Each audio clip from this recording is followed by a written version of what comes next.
Hey, what's up guys? Welcome back to Field Trips and welcome to the great state of New Mexico. This is my first time spending any amount of time in New Mexico. I've just driven through it. Definitely my first time gonna be fishing in New Mexico. And we are not in the New Mexico that you may think that you know. We're definitely not in the New Mexico that I think of when I think of this state. But we are actually in Taos, at Taos Ski Valley Ski Resort. We are up in the mountains, absolutely breathtakingly beautiful. You would never know where we were. And so obviously this is kind of the off season for Taos Ski Valley. I'm here in June. It's quiet. There's hardly anybody around. The weather has been delightful. I mean, I'm up here at the top of the mountains. I'm in a t-shirt. It's a little cool. It's been kind of rainy, but it's absolutely gorgeous. This feels like a travel hack coming here because while there may not be enough snow on the mountains to go skiing here, there is incredible hiking around here, and more importantly for me, obviously, there's some incredible fishing to be had in this part of New Mexico, in this part of the country. But we're here meeting up with a good buddy of mine, Jeff Sherwood. If you've been following the show for a while, you may remember him from 6 years ago, fishing with him up in Michigan where he used to live. Well, he's now a director here at the ski resort, and he invited me to come here. I just left Arizona. If you've been following the series, just spent an incredible 2 weeks and filmed 3 episodes for you guys there in Arizona with Brooks Beatty. And I was heading back to Texas to see my girl Jen and decided I gotta stop in New Mexico and do an episode here. So I hit up Jeff. He said, come on. I got the rig just kind of stored here in kind of a back parking lot of the resort. He's gonna let me stay at the Blake, an incredible hotel from what he tells me. I'm excited for this. Gonna get out of the rig. I've been sleeping in it for a few weeks. Gonna have a little life of luxury for a couple nights here at the Blake Hotel. Taos Ski Valley, Taos, New Mexico, you guys. This is the start of the Rocky Mountains. I just drove through a bunch of New Mexico and it looked nothing like this. This is an extremely unique part of the country. I'm really excited to share it with you guys. We're gonna start off doing some trout fly fishing in what sounds like a pretty gorgeous river. And we're gonna be trying to catch a New Mexico cutthroat trout, which I've never caught before. So we'll see how it goes. We're gonna talk more about the area and all kinds of stuff, but first let's get to the fishing. I will see you guys in the morning. We're gonna meet up with Jeff and we're gonna drive into what he said is like the lost world, just the most gorgeous scenic drive. Stay tuned guys, it's gonna be cool.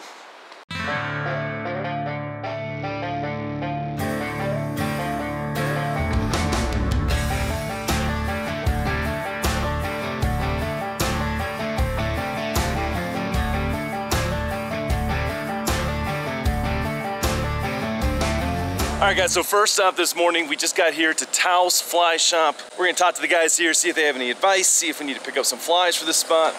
Seems like a pretty sweet fly shop. Let's get in here and check it out. I think Jeff's already inside. This is Robert. Hey Robert. Hey, Rob. Good to meet you. Good to meet you, man. I'll show you what flies to throw today. Yeah, that'd be super helpful. Okay. I have no idea. My first time fishing in New Mexico. Okay. First time staying the night in New Mexico ever last night, yeah, so. Doing well on Stinky Pinkies. I was doing well on these variants of Frenchies right here. These radiation betases work well. Also up there. Caught a couple fish on those recently. So a lot of bright colors. I mean, it looks like pinks and oranges. Yes, yes. You want to let these fish see your bug. You want to get it out in front of them. We don't have a lot of bug life on our water right now. Well, theoretically, the fish should be hungry then. Absolutely. Absolutely.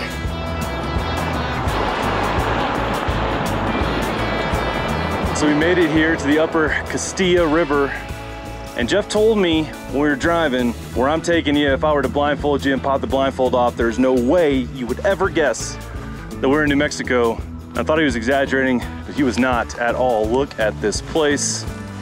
Absolutely breathtakingly beautiful. We've got this little valley full of meadows with this river running through it, and then on either side, just beautiful pine forests up in the mountains on all sides. The drive in was absolutely ridiculous, just gorgeous.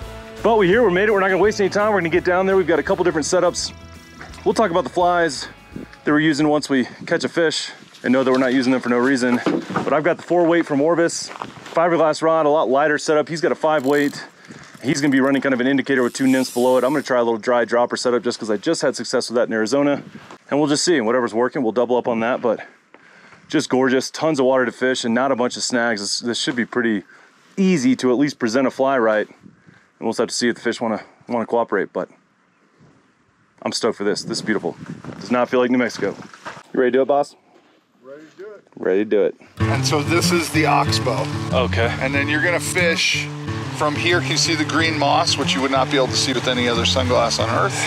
So these are sweet, man. So you look, you're gonna cast from here into that whole ripple, and then you're gonna go down, and those rocks, there's deep on the right side of the rocks there. Sure. So you'll be able to fish this and that from this side. Then you'll have to cross over to fish this. That's it. No, she came out for it. I saw her come out.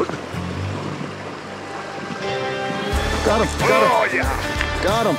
Got him. Oh, beautiful.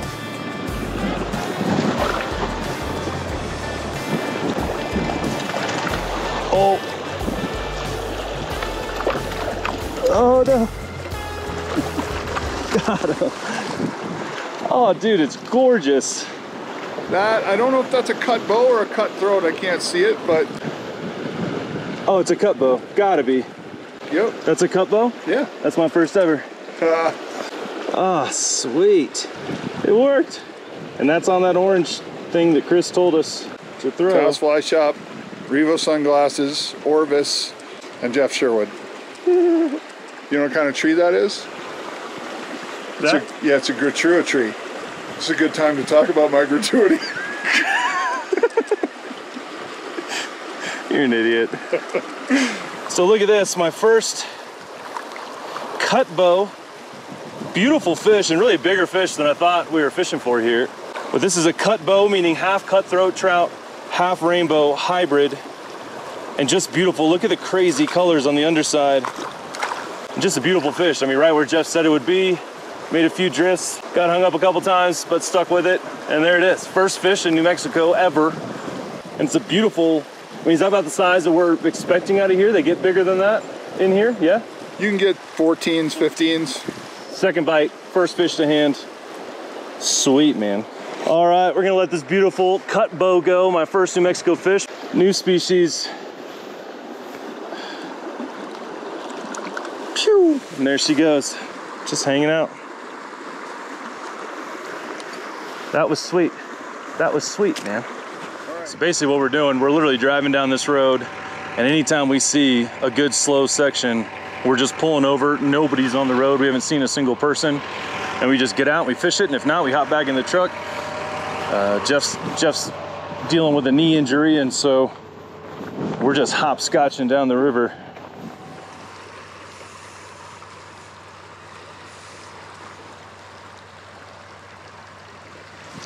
Oh, oh.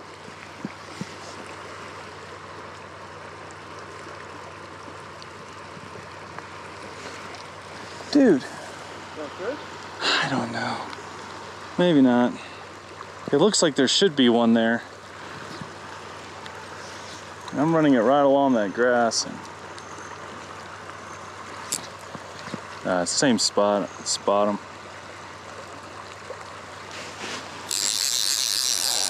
Jeff, I'll tell you what, I just thought for sure there was gonna be one there.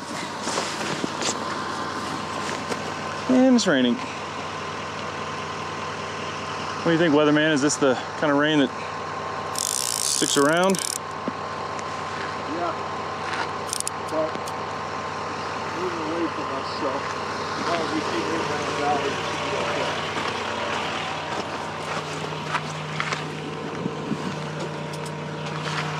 Dang. Kind of better, right? Yeah. The glasses show up and I put them on and I'm like, whoa. Whoa. So I went fishing with them.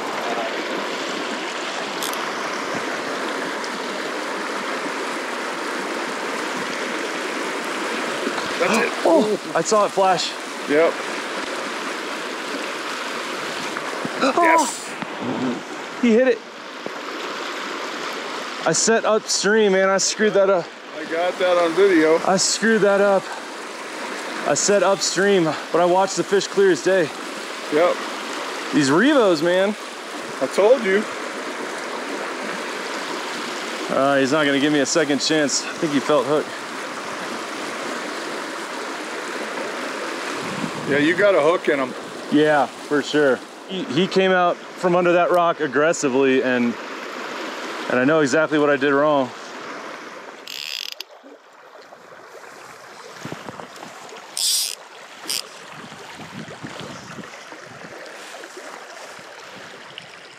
Closer to that eddy.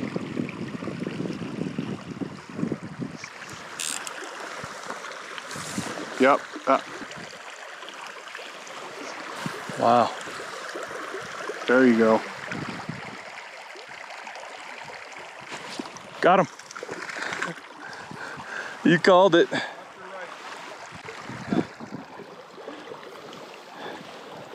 Oh my gosh. They're so pretty. Wow. Maybe a little bigger, maybe the same size. We gotta use barbless hooks here. They call this red chili water versus green chili water, which basically just means it's catch and release only, single barbless hook. So the hook came right out. Maybe a hair bigger, but similar. Just look at this beautiful fish, you guys. Wow. What a treat, Jeff. Thank you, man. See why they call them cutthroats. Just beautiful.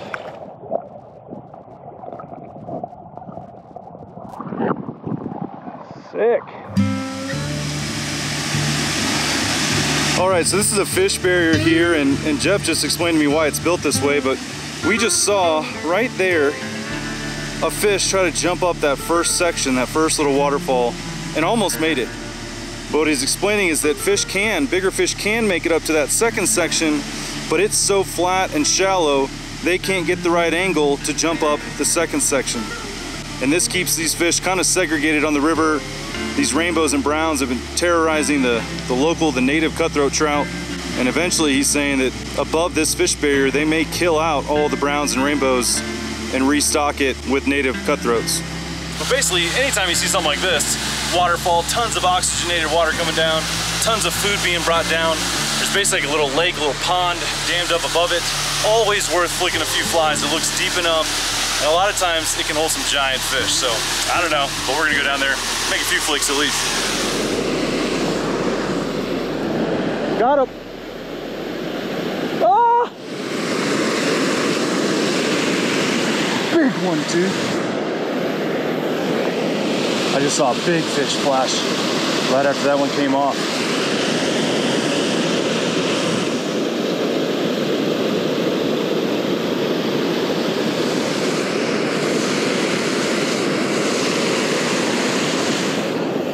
Got him.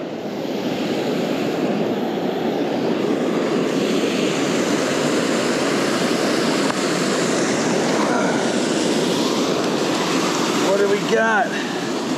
It's something different. What are our hands? That is a little rainbow. What a beautiful fish, nonetheless. Pretty little rainbow, but not what we're going for. Bloop. Just sitting right there. Dude, I saw something flash, like big. It looked like it was going for the hopper, and it changed his mind.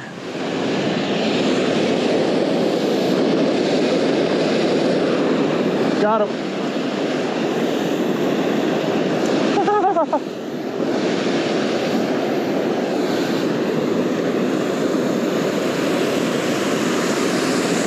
See another rainbow. Got him. Sweet. Yep, another rainbow, but much bigger. Beautiful, beautiful little rainbow. Super feisty. Jumping, going airborne. So much fun. Still feisty. That's sweet. One last look at her. Beauty.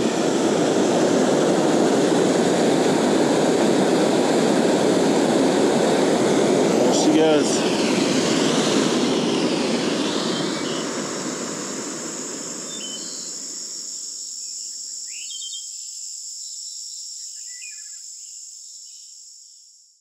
So the 192 restaurant is named for Ernie Blake's pilgrimage to find arguably one of the most beautiful places on earth, and certainly one of the greatest ski resorts on the planet. Ernie ran a resort in middle New Mexico and Colorado, and he had a plane, a Cessna, that he would fly back and forth to run these resorts. In the springtime, he would spend an incredible amount of time on the clock looking for a place to open his own ski resort. What he was looking for was the valley that held snow the longest. It's not uncommon for us to have hike to skiing in July. So the plane that he flew, the tail sign was 192. 192. So this restaurant is named after Ernie's pilgrimage to find this incredible ski valley, and the place now that I call home. Yeah, that's awesome. So he was on the clock and he was scouting out to leave his company to start his own ski resort. Basically, what do they call that? Time fraud, I think? Yeah, it's so an official word, yeah. I don't know about down here in New Mexico. Cheating the company to find his next business. It's called smart business strategy. Absolutely. All right, guys, killer day. Fishing the Castilla River. Got my first cut bow ever. Got some nice rainbows. Now we're having a nice drink and a nice meal here at the 192 restaurant in the Blake Hotel where we're staying.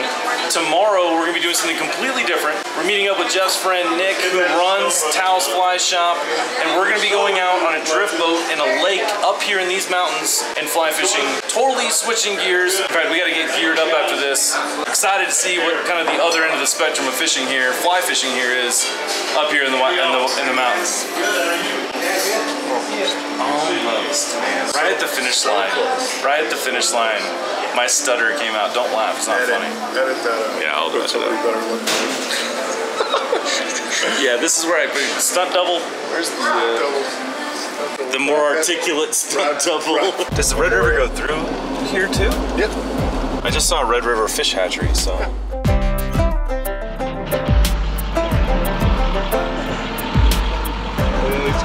What's up, man? Rob. Nick. Rob? Yeah. Nice to meet you, man.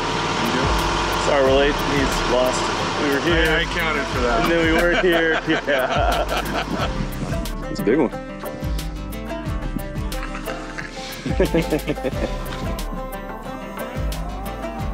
This place is hideous. Sweet boat. Yeah, what is kind of our plan for trout today? in the morning, pike in the afternoon. Yeah? Sweet.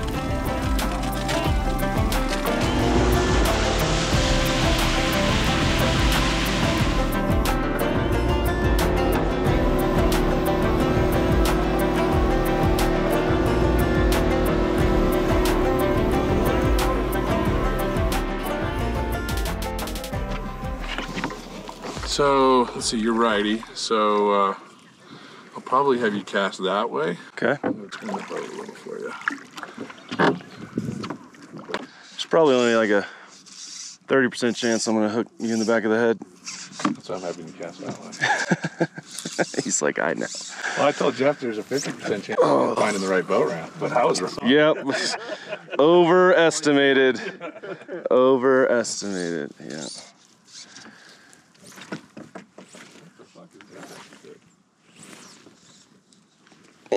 Kind of died on me. That's all you need right there. Okay. Probably close to all I've got. So. I mean, the line got on that thing. It wasn't. I could have.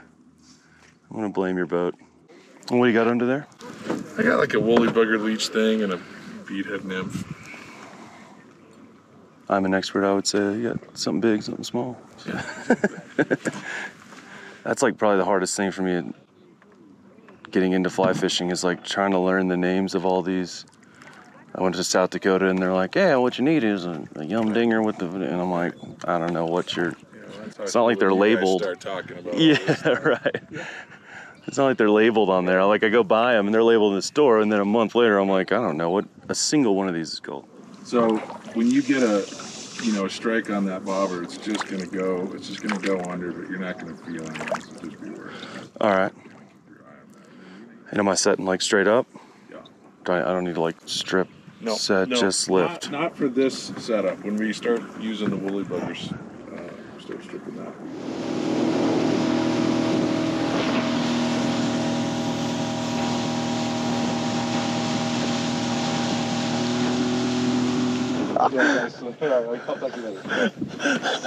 Jeff's on. It wasn't even. The phone call, throw an anchor, run the boat. Oh. It's good. You pinched the barb down on that. Was that the? No, that was the other one. He got us at the hook. Well, yeah, I was watching their boat. He was watching their boat, and I think I want a one. And I'm like, I think I want to look. Set. I didn't know. I thought you were yelling at the guy in the boat. I didn't know what was happening. Well, hey, that's a good sign. I mean, we just caused a bunch of commotion and still got a bite while we're still setting up. That's a good sign. Get that out. Let's get that out. I'm trying to cast like out. Oh. See something? They go under? It didn't, but it moved that way. It moved like the wrong way. That was a fit. Yeah, somebody's looking at it. It's... Give it another twitch. Yeah. Oh. He was fucking with it. Yeah, that was weird, man. You know, I think what you're seeing is him thinking about it, like swimming up and like. And just the current, like, yeah. That's what it seemed like, because I mean, it just moved like an inch and a half, but the wrong way, and I knew it's not been doing that. That's a good sign.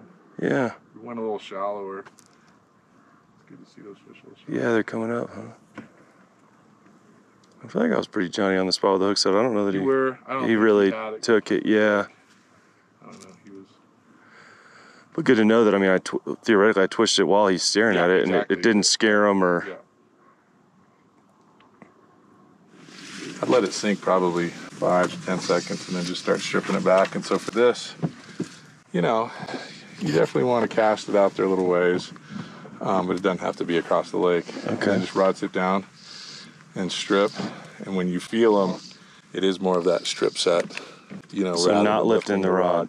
But if you just keep stripping until they're on there, and you don't even have to think of it as like a strip set. Just keep stripping until they're on. And then once they're kind of on and you feel them solid, then you raise the rod. And then be ready, if it's a big one, to let them run right away, you know. But, yeah. But yeah, that way, sometimes they'll, you know, you get a fish that'll peck at it 5 times before he commits and eats it, you know. Okay. This is new to me. Streamer fishing. I don't do this much. There you go. Sweet. Jeff, do me a favor and don't kick this backpack into the lake. That'd be sweet. no promise. I know.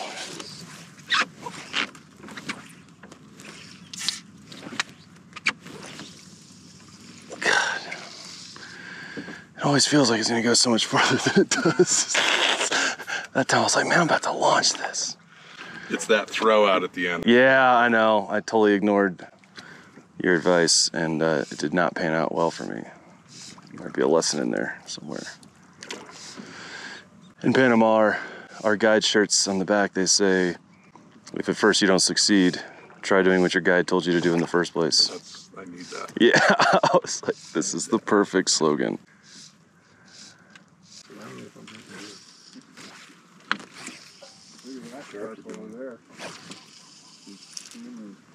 That was a little better. All the line went out. Yeah. Oh boy. Progress, not perfection. That's what we're going for here.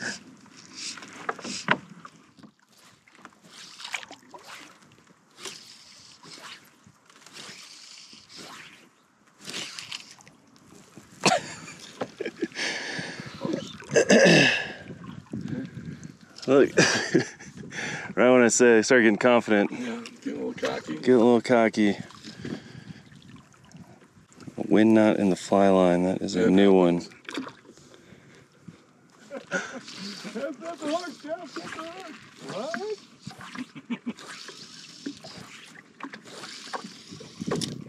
Dude, the elbow in thing is Feeling game changer. Sweet. Nick here has taught me how to fly cast in like 6 sentences. Infinite improvement this morning.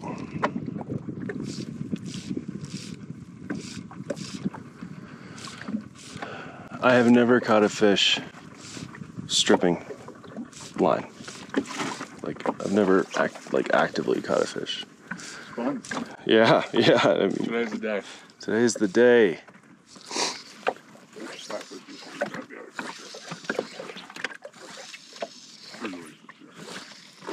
Look at you go. telling you, bro. I'm gonna start a guide service and compete with Nick. You can see me out here next summer. Yep. Nick's gonna be like, I never should have taught that guy. How about I just sell you mine? I got an idea. Today's the day. Oh, I gotta follow. Yeah, got him. I got him. That's a big fish. That's a big fish. Big fish. Oh my gosh. Oh my gosh. Oh my gosh, it's happening. Dude, he's coming up. Oh my gosh. Nice. Nice. That's a great. Let him run. He's gonna want to run. This could end. Oh my god. This might be the biggest fish I've ever hooked on a fly. No way. What'd I just say? Golly. We got an anchor rope up here. Oh yeah. Oh, we have a net? I do. Look at this thing. We did pinch down the barb on this, huh? No, it doesn't matter. Oh, whoa. You guys, I just was saying I've never caught a fish on fly while stripping in line. It's always drifting in rivers and stuff like that. And I think it was the next cast. Yeah, and let's not jinx that. Yeah. You're right. Let him run when he wants. Just angular rod to the left. Left was like crazy. Rod to the left. Yeah. Man, rod to the left. I'm worried about this rope. No, don't you do it. There you go. Nicely done. Oh my gosh. Yeah. Sick, bro. Oh my god, it's a tank. God. Your fly just fell right out. Right out, yeah. So I literally hooked myself in the pants earlier. So we had to pinch the barb down to get the hook out of my pants. This is before he gave me some fly casting tips, and my fly casting has improved 1,000-fold over the last hour. Yeah. Yeah, you're And doing great. I mean, I'm getting it, and that when I got it out there, and I was just saying I've never caught a fish while actively stripping line in my life on the fly. And there's the first one. Look at that thing. Monster rainbow. One of the biggest rainbows I've ever caught, and just the coolest way I've ever caught a rainbow. Normally it's drift fishing in a river. Wow. Nice. Man, the head shakes, and what a... Oh my gosh. Just give him a little. Yeah, give her a drink, Hold yeah. that up. Man, head shaking like I don't even know what. It was like angry. That was fun. That was cool. And I was like, I gotta follow. And I was like, cool wait, I can't strip. Like, oh, it's happening. Like, it's not a follow, it's a bite. Like, yeah. All right, gotta send this beautiful rainbow on her way. Oh yeah. Man. My man, that was sick. That was sick. You guys, that was just too cool. Like the timing of it, everything. We started off fishing for trout up in a cove and just kind of slow, not really happening the way we wanted it. So we made a move, came over here, dropped the anchor, and I mean, while he's getting the boat set up, Jeff got a bite. We thought that bodes well for this spot. And then just a few casts later, I was just bragging about how much better I am at fly casting thanks to Nick here. And there it was. First fish of the day, first fish to hand. And that rainbow could have eaten the rainbows we were catching yesterday in the river. So super cool. Just totally different way to catch the same species in a totally different place. That was awesome, man. All right, so as he warned might happen, the wind just picked up out of nowhere and it went from glass calm to whitecaps in about 8 seconds. So while my fly casting has gotten better, I'm not gonna push my luck here. Just got that nice rainbow. I'm gonna throw this mag draft, let it sink down, see if I can't catch a pike. Maybe this wind's got him moving.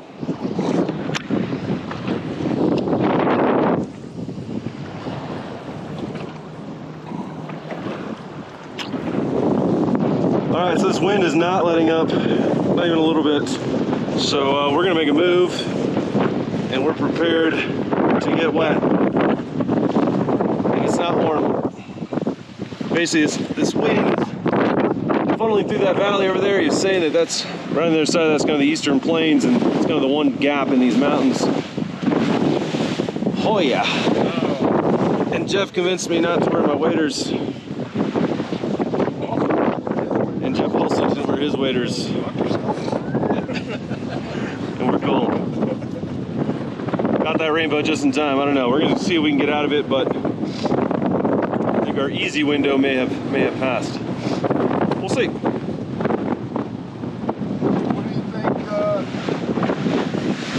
up on plane. I'm a little worried about that. Oh God. Oh, I was just joking.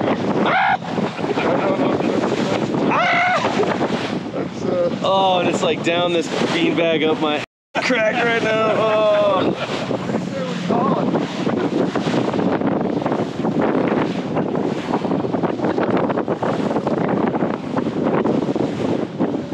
Yeah, we don't need waiters.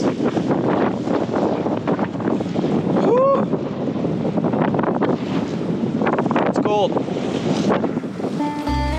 So we almost hit a bald eagle in the truck, which probably would have been frowned upon, and now we've got, looks like 3 or 4 eagles, 2 of them feeding on the ground, and one just took off. He's kind of circling in this lake. The name of this lake is Eagle's Nest. I'm starting to think that's not a coincidence. There are eagles everywhere. Well, we battled the wind for a bit longer trying to catch a pike, but in the end, the conditions won out. But while our day may have been cut short, I broke a new barrier in my budding fly fishing journey. And I'll leave here with a taste of Taos that only leaves me wanting more.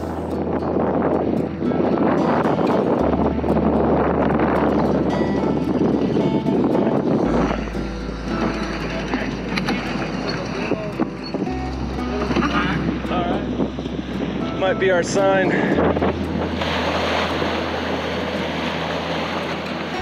It was fun, man. I was telling him, man, like, if you hadn't got me casting decent, you know, and I hadn't caught that fish, I mean, it was like 2 minutes after we released it, that wind picked up. I know. It was kind of pretty clutch. Such a pleasure, man. Meeting you and hanging out with you, yeah. Thanks, that was a blast. I'll definitely be back, man. We'll have to either give this another shot or... I'm glad we got a short window, man. Thanks a ton, truly. No problem. Real pleasure meeting you, man.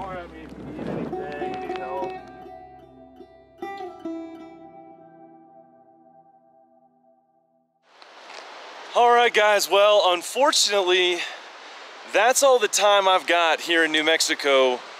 Just a quick little jaunt. The mission was to kind of get a taste of some of the different kinds of fishing opportunities around here. The weather wasn't ideal, but we went out, we got the New Mexico cutthroat trout that we wanted to, got some beautiful rainbow trout on the Castilla River. Then we went out with Nick. What a cool guy, the owner of Taos Fly Shop, just an incredible guy just to hang out with, just to spend time with, have conversations on the water. Didn't get a whole lot of time in his boat. The weather turned on us very quickly as they warned us that it might, but to catch my first fish on a fly while actively stripping the line, pretty cool experience for me, and for it to be that nice rainbow, just an incredible experience. This place, you guys, I had never given Taos, New Mexico 2 seconds thought, and then coming here, this place has stolen my heart in 2 days. I will definitely be coming back to this area. Jeff has invited me to come back during their season to go skiing, and he said there's incredible fishing in the Rio Grande, which is not far away. Tons to do here. He's been telling me about all these different places we can fish different times of year. I'm gonna put links down in the description if you wanna learn more about Taos Ski Valley. If you wanna plan a vacation to come out here, whether it's to bring your family skiing or to come out here and go fishing or just hiking, there's so much to do around here. It's so beautiful. The weather is incredible. New Mexico, guys, put it on your list. So Taos Ski Valley, thank you guys for having me. Jeff Sherwood, Nick STREIT, thank you guys for showing me such a good time. I will be back. But for now, guys, I gotta get the Keystone Cougar hitched back up. Time to head back to Texas for now, go visit Jen, and then I think we're gonna be heading up the Rockies, up into Colorado possibly after this, maybe up to Montana. I don't know. Just kind of winging it this year. There's gonna be more field trips coming up. Thank you guys so much. I will see you next week. Love you guys. Thanks for all the support. Time to get this show on the road. I go straight from the bank, gassing up the tank, cranking up the radio, playing old Hank. It ain't that long till I'm back at the farm.